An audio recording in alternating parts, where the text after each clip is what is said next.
Now, still on the news, the Nigeria Labour Congress says it remains resolute despite the impasse with the federal government over the issue of the new minimum wage. Recall that the September 16 meeting between the federal government and the Joint National Public Service Negotiation Council ended in a deadlock, with both parties refusing to shift grounds on their proposals for the consequential implementation of the new minimum wage. While the federal government is proposing a 9.5% salary increase for employees on grade 11 07 to 14 and 5% for those on grade level 15 to 17, the NLC and TUC are demanding over 30% increase for officers on grade level 7 to 14 and 25% increase for level 15 to 17. The major job has been done. The law has been passed. That was the key issue required of labor and federal government, and to the glory of God, wage has been achieved for Nigerians. So what I think is paramount now is we already know our entitlement. The consequential adjustment that they are trying to achieve, and government is also looking at labor demand to be high, and we are looking at their offer to be poor. We are still believing that we'll meet a midway. Adjustment for between 7 and 14 ought also to follow 63% increase. Even if you want to reduce it, you should not reduce it below 50%. But federal government was offering 9%. And that is wrong.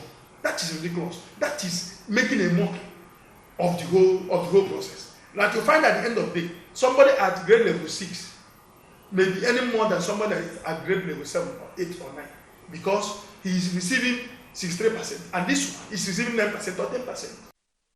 On the threat to embark on an industrial action, Amici Asuguni, he says despite the deadlock and government's seeming slow pace in implementing the new minimum wage, Labour is undecided over the need to down tools. Labour, we prefer this matter should be resolved amicably, because it's not just everything that we use the instrument of strike, but when it becomes necessary, it could be any time. And I don't think Labour will grant any notice, because all of these strategies are already serving as notice. The parties are on the table, so they know that when meeting ends in deadlock, it could result in anything the next day. Labour, however, decried the mounting arrears. Delay in implementation will accrue to state governments and the burden the payments cost. Because actions varies.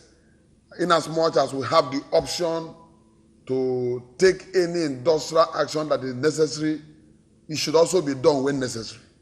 And so we still believe that meetings are still necessary.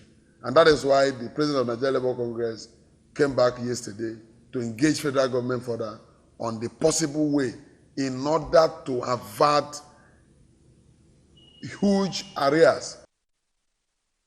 Despite the failed talks, Judith Irenua reports that the NLC President, Ayuba Waba, assured efforts are being made for both parties to return to the negotiation table.